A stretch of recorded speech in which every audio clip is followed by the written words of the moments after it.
Friends, welcome back to channel. स्वागत है एक बार फिर से आपके अपने इस यूट्यूब चैनल पर।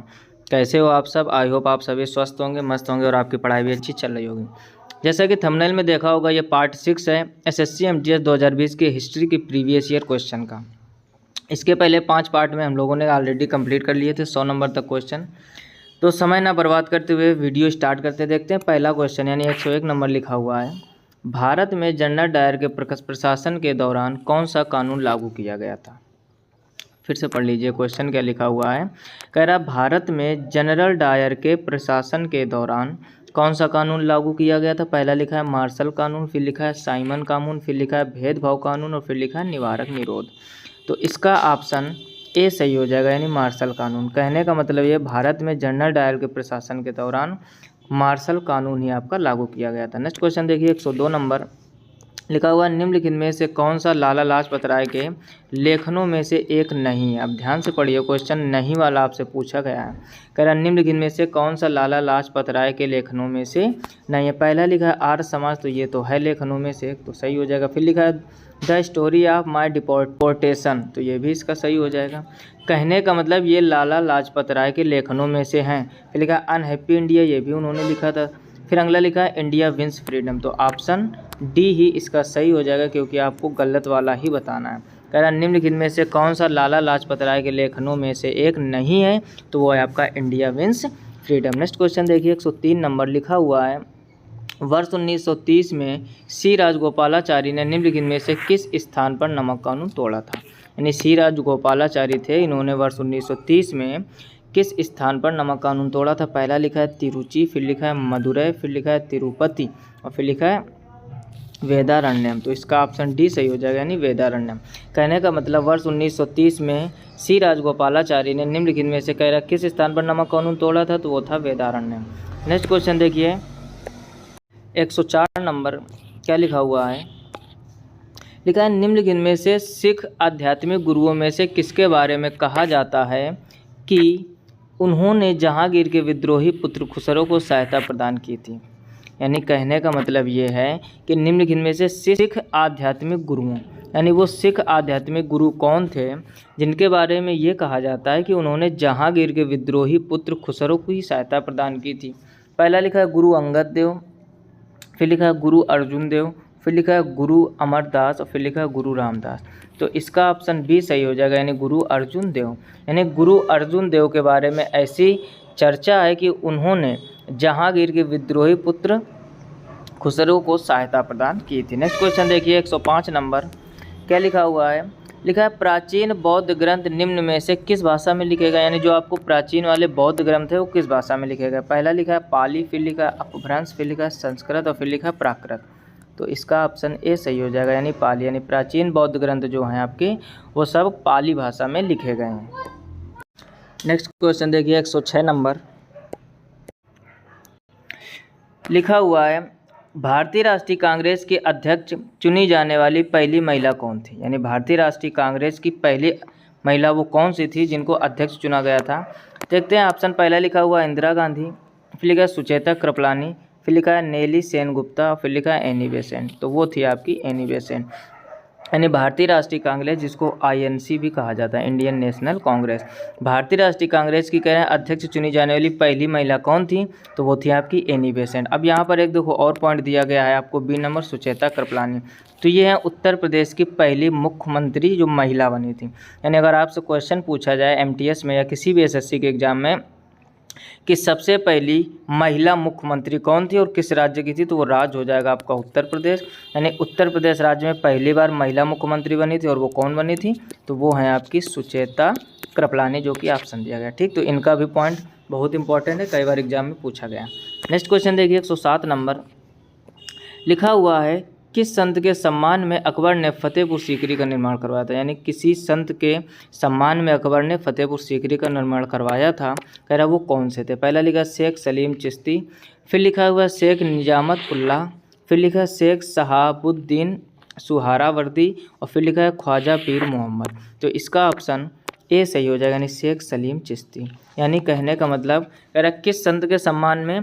तो शेख सलीम चिश्ती के सम्मान में अकबर ने फतेहपुर सीकरी का निर्माण करवाया था। नेक्स्ट क्वेश्चन देखिए 108 नंबर लिखा है, महात्मा गांधी ने भारत छोड़ो आंदोलन निम्नलिखित में से किस शहर से शुरू किया था? यानी जो महात्मा गांधी हैं इन्होंने भारत छोड़ो आंदोलन शुरू किया था, लिखा है किस शहर से शुरू किया था? पहला लिखा है बॉम्बे, फिर लिखा है कराची, फिर लिखा है मद्रास और फिर लिखा है लाहौर। तो ये बॉम्बे से शुरू हुआ था। यानी महात्मा गांधी ने भारत छोड़ो आंदोलन बॉम्बे से शुरू किया था। कहाँ शुरू किया था? बॉम्बे से। वेरी इंपॉर्टेंट क्वेश्चन, आप ढंग से लिख कर तैयार कर लीजिए इसको। नेक्स्ट क्वेश्चन देखिए 109 नंबर लिखा हुआ है, राजा अशोक की उस पुत्री का नाम क्या था जिसे उसने एक बौद्ध मिशनरी के कर्तव्यों को निभाने की जिम्मेदारी दी थी? यानी जो राजा अशोक थे इनकी एक पुत्री का कह रहा क्या नाम था जिसे उसने एक बौद्ध मिशनरी के कर्तव्यों को निभाने की जिम्मेदारी दी थी? पहला लिखा है चारुमती, फिर लिखा है पद्मावती, फिर लिखा है संघमित्रा, फिर लिखा असंघमित्रा। तो इसका ऑप्शन सी सही हो जाएगा। यानी राजा अशोक की पुत्री जो संघमित्रा थी उनको एक बौद्ध मिशनरी के कर्तव्यों को निभाने की जिम्मेदारी दी गई थी। नेक्स्ट क्वेश्चन देखिए 110 नंबर लिखा है, निम्नलिखित में से किसे औरंगाबाद शहर का संस्थापक माना जाता है? पहला लिखा है निजाम शाह, फिर लिखा है मलिक अंबर, फिर लिखा है बहलोल लोदी, फिर लिखा है कुतुब शाह। तो इसका ऑप्शन बी सही हो जाएगा। यानी मलिक अंबर को औरंगाबाद शहर का संस्थापक माना जाता है। यानी अगर आपसे क्वेश्चन पूछा जाए कि औरंगाबाद शहर के संस्थापक कौन थे, यानी किसने औरंगाबाद शहर की स्थापना की थी, तो वो थे आपके मलिक अंबर। ऑप्शन 20 का सही हो जाएगा। नेक्स्ट क्वेश्चन देखिए 111 नंबर लिखा है, पाथरूघाट विद्रोह किससे संबंधित है? पहला लिखा शिक्षकों के विद्रोह से, फिर लिखा सैनिकों के विद्रोह से, किसानों के विद्रोह से और वकीलों के विद्रोह से। तो इसका ऑप्शन सी सही हो जाएगा, यानी किसानों के विद्रोह से। यानी पाथरूघाट जो है विद्रोह ये किससे संबंधित है? ये किसानों के विद्रोह से संबंधित है। नेक्स्ट क्वेश्चन देखिए 112 नंबर लिखा है, वह सूर्यवंशी गजपति राजवंश का संस्थापक कौन था जिसने 15वीं शताब्दी में ओडिशा और आंध्र प्रदेश के कुछ हिस्सों पर शासन किया था? फिर से पढ़ लीजिए, अच्छा क्वेश्चन है। लिखा है सूर्यवंशी गजपति राजवंश का संस्थापक कौन था जिसने 15वीं शताब्दी में ओडिशा और आंध्र प्रदेश के कुछ हिस्सों पर शासन किया? यानी 15वीं शताब्दी की बात है, उड़ीसा शहर या राज्य मान लो और आंध्र प्रदेश राज्य के कुछ हिस्सों पर उसने क्या किया था? शासन किया। कह रहा सूर्यवंशी गजपति राजवंश का संस्थापक वो कौन था? पहला लिखा है कपिलेंद्र देव, फिर लिखा है सुरेंद्र देव, फिर लिखा है भानुदेव, फिर लिखा है वासुदेव। तो इसका ऑप्शन ए सही हो जाएगा, यानी कपिलेंद्र देव। यानी कपिलेंद्र देव वो सूर्यवंशी गजपति राजवंश के संस्थापक थे जिन्होंने 15वीं शताब्दी में ओडिशा और आंध्र प्रदेश के कुछ हिस्सों पर राज किया था। नेक्स्ट क्वेश्चन देखिए 113 नंबर लिखा हुआ, निम्नलिखित में से कौन भारत में अंग्रेजी शिक्षा के एक बड़े समर्थक थे? अंग्रेजी शिक्षा के, ध्यान से समझो, कह रहा निम्नलिखित में से कौन वो व्यक्ति हैं जो भारत में अंग्रेजी शिक्षा के बहुत बड़े या बड़े समर्थक थे? पहला लिखा टी.बी. मैकाले, फिर लिखा जोनाथन डंकन, फिर लिखा विलियम जोन्स और फिर लिखा वारेन हेस्टिंग। तो इसका ऑप्शन ए सही हो जाएगा, यानी टी.बी. मैकाले। यानी टी.बी. मैकाले जो थे ये भारत में अंग्रेजी शिक्षा के एक बड़े समर्थक थे। नेक्स्ट क्वेश्चन देखिए 114 नंबर लिखा हुआ, 1773 से 1785 तक ब्रिटिश भारत के पहले गवर्नर जनरल कौन थे? पहला लिखा सर जॉन शोर, फिर लिखा लॉर्ड कॉर्नवालिस, फिर लिखा लॉर्ड वेलेजरी, फिर लिखा वारेन हेस्टिंग। ठीक, तो आसान सा क्वेश्चन है। वारेन हेस्टिंग के बारे में आपने पढ़ा ही होगा कि जो वारेन हेस्टिंग थे इन्होंने 1773 से 1785 तक ब्रिटिश भारत के पहले गवर्नर जनरल थे, ये जो बने थे। कौन? Warren Hasting. इंपॉर्टेंट क्वेश्चन है, कई बार एग्जाम में आपके बन चुका है। नेक्स्ट क्वेश्चन देखिए 115 नंबर लिखा हुआ है, 1857 की क्रांति के दौरान बिहार में विद्रोह का नेतृत्व किसने किया था? फिर से पढ़ लीजिए, क्या लिखा हुआ है? 1857 की क्रांति के दौरान बिहार में विद्रोह का नेतृत्व किसने किया था? पहला लिखा कुंवर सिंह, पहला ही ऑप्शन सही हो जाएगा। ठीक, कुंवर सिंह काफ़ी फेमस थे इस विद्रोह के मामले में। यानी 1857 की क्रांति के दौरान बिहार में विद्रोह का नेतृत्व सबसे पहले किसने किया था या किसने किया था? वो थे आपके कुंवर सिंह। लिखा है बख्त खान नहीं होंगे, तात्या टोपे नहीं होंगे, नाना साहिब नहीं, यानी कुंवर सिंह ही इसका ऑप्शन सही हो जाएगा। नेक्स्ट क्वेश्चन देखिए 116 नंबर लिखा हुआ, एलिफेंटा की गुफाएं मुख्य रूप से निम्नलिखित में किस देवता को समर्पित है? पहला लिखा है भगवान गणेश, गलत हो जाएगा। फिर लिखा भगवान शिव, बिल्कुल सही है। यानी जो एलिफेंटा की गुफाएं हैं आपकी, इंपॉर्टेंट क्वेश्चन है, एलिफेंटा की गुफाएं मुख्य रूप से किस देवता के प्रति समर्पित है? तो वो भगवान शिव के प्रति। ऑप्शन 20 का सही हो जाएगा। नेक्स्ट दो ऑप्शन नेक्स्ट स्लाइड में होंगे, लेकिन आंसर आपको यहाँ मिल गया। कौन? भगवान शिव, यानी भगवान शंकर। अगला लिखा भगवान कृष्ण, गलत हो जाएगा। फिर लिखा भगवान राम, गलत, यानी भगवान शिव को समर्पित है। कौन? एलिफेंटा की गुफा। नेक्स्ट क्वेश्चन देखिए 117 नंबर लिखा हुआ, लखनऊ संधि पर ब्लैंक दिया में हस्ताक्षर किए गए थे। यानी लखनऊ संधि पर कब हस्ताक्षर किए गए थे? पहला लिखा 1922, फिर लिखा 1916, फिर लिखा 1930, फिर लिखा 1920। तो इसका ऑप्शन बी सही हो जाएगा, यानी 1916, यानी लखनऊ संधि पर सन 1916 में हस्ताक्षर किए गए थे। नेक्स्ट क्वेश्चन देखिए 118 नंबर लिखा हुआ, भारत में फ्रेंच कॉलोनी की राजधानी कौन सा शहर था, यानी फ्रेंच कॉलोनी की जो राजधानी थी वो कौन सा शहर था। पहला ऑप्शन लिखा हुआ है पांडिचेरी, फिर लिखा हुआ कोचीन, फिर लिखा है पंजिम, फिर लिखा है तूतीकोरन। तो इसका ऑप्शन ए सही हो जाएगा, यानी पांडिचेरी। यानी भारत में फ्रेंच कॉलोनी की जो राजधानी था वो शहर था आपका पांडिचेरी। नेक्स्ट क्वेश्चन देखिए 119 नंबर लिखा है, पुर्तगालियों द्वारा श्रीलंका की खोज किस वर्ष की गई थी। बहुत ही अच्छा क्वेश्चन है। पुर्तगालियों के द्वारा कह रहा है श्रीलंका की खोज कब की गई थी। पहला लिखा है 1670 में, फिर लिखा 1545 में, फिर लिखा 1505 में, फिर लिखा है 1678 में। तो इसका ऑप्शन सी सही हो जाएगा, नहीं 1505। ध्यान से समझिए, कह रहा है पुर्तगालियों द्वारा श्रीलंका की खोज किस वर्ष की गई थी, 1505 में। अगर पूछा जाए श्रीलंका की खोज किसने की थी तो वो थे पुर्तगाली। ठीक, ऐसा भी क्वेश्चन घुमा के बन सकता है। और भारत की खोज किसने की थी तो वो भी पुर्तगालियों ने की थी। पुर्तगाली शासक कौन था, वास्को डिगामा। किसको माना जाता है, वास्को डिगामा। ये भी याद रखना आप, ठीक, कि वास्को डिगामा ने भारत की खोज की थी। और किस रास्ते से, समुद्री रास्ते से। कब, 1498 ईस्वी में। पहला बंदरगाह कौन सा था जहाँ पर वह आया तो वो था आपका कालीकट बंदरगाह। ठीक, और गुजरात में है। ये कहाँ पर है, गुजरात में। हर एक पॉइंट समझिए। अब देखो पूरा ध्यान से समझो, यानी अगर आपसे पूछा जाए कि भारत की खोज किसने की थी तो वो की थी वास्को डिगामा ने। कब की थी, सन 1498 ईस्वी में। गुजरात के कालीकट बंदरगाह पर वो पहली बार आया था 1498 ईस्वी में। तब उसको पता चला कि ये भारत देश है, यानी इसी वजह से उसको भारत का खोजकर्ता माना जाता है। अगर पूछा जाए श्रीलंका की खोज कब हुई थी तो वो हुई थी 1505 ईस्वी में, और ये भी पुर्तगालियों ने ही की थी। आई होप आप पॉइंट समझ गए होंगे। अच्छे से नोटबुक में नोट कर लीजिए, इंपॉर्टेंट क्वेश्चन है एग्जाम के लिए। नेक्स्ट क्वेश्चन देखिए 120 नंबर लिखा हुआ है, मार्च 1919 में बम्बई में निम्नलिखित में से कौन सी समिति, फिर लिखा है बनाई गई थी। ठीक, क्या लिखा हुआ है, मार्च 1919 में बम्बई में निम्नलिखित में से कौन सी समिति बनाई गई थी। पहला लिखा है सप्रू समिति, फिर लिखा है सार्जेंट समिति, फिर लिखा है हंटर समिति और फिर लिखा है खिलाफत समिति। तो ऑप्शन डी इसका सही हो जाएगा, यानी मार्च 1919 में बम्बई में निम्नलिखित में से कौन सी समिति बनाई गई थी तो वो थी आपकी खिलाफत समिति। Option D correct. Next question देखिए 121 नंबर लिखा हुआ, मुगल किसके वंशज थे। पहला लिखा चंगेज खां, फिर लिखा गयासुद्दीन बलबन, फिर लिखा मीर जुमला, फिर लिखा मोहम्मद तुगलक। जो ध्यान से पढ़िए, अच्छा क्वेश्चन है। चंगेज खां, जितने मुगल किसके वंशज थे ये थे चंगेज खां के वंशज। नेक्स्ट क्वेश्चन देखिए 122 नंबर लिखा, हड़प्पा सभ्यता के लोगों को वर्तमान राजस्थान वाले क्षेत्र से कौन सी धातु मिली थी। ठीक है ना, इंपॉर्टेंट क्वेश्चन है।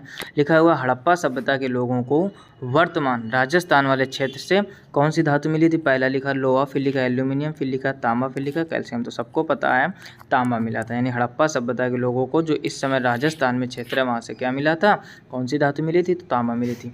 वेरी वेरी इंपॉर्टेंट क्वेश्चन है, आप ध्यान से इनको पढ़िए। चलिए नोटबुक में नोट करते रहिए, क्योंकि ये वो हिस्ट्री के क्वेश्चन है जो आपके रियल पेपर 2020 में SSC MTS में आए थे। MTS में 57 लाख कुछ फॉर्म पड़े इस बार, यानी लगभग 60 लाख मान सकते हैं।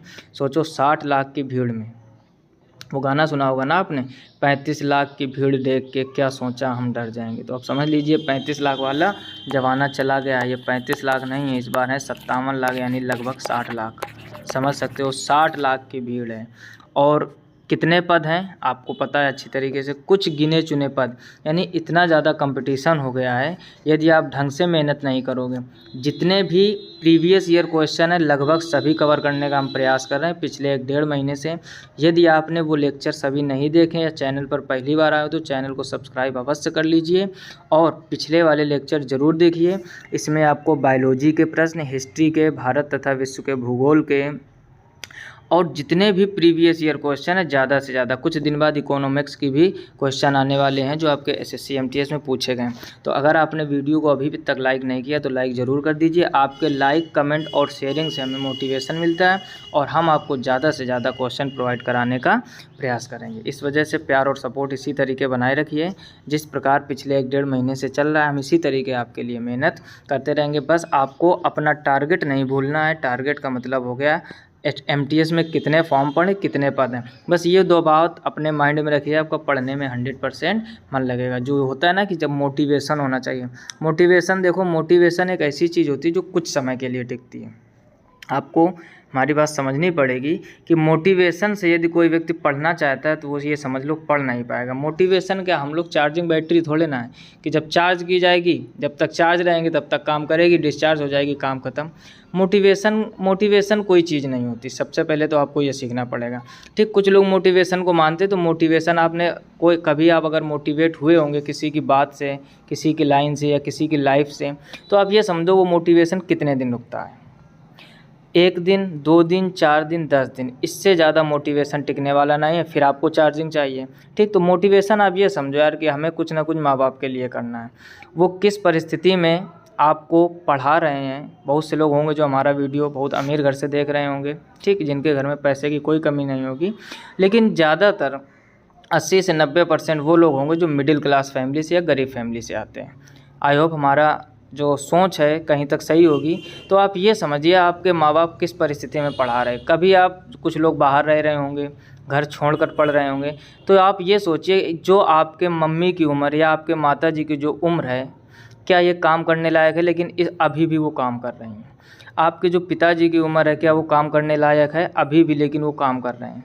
ठीक है ना। मोटिवेशन कोई चीज़ नहीं होती। आप ये सोचो कि हमें माँ बाप के लिए कुछ करना है। जिस उम्मीद से वो आपको पढ़ा रहे हैं या जिस उम्मीद से आपको उन्होंने बाहर भेजा है कि हमारा लड़का या हमारा लड़की पढ़ रही होगी, आप उनके उम्मीद को ज़रूर कायम रखें और मोटिवेशन की आवश्यकता नहीं होगी। ये सोचो यार किस उम्र में वो लोग मेहनत कर रहे हैं। ये उम्र उनके मेहनत करने की नहीं है, लेकिन फिर भी आपको पढ़ा रहे हैं, आपके लिए खर्चा भेज रहे हैं, आप पर पढ़ाई पर पैसा लगा रहे हैं।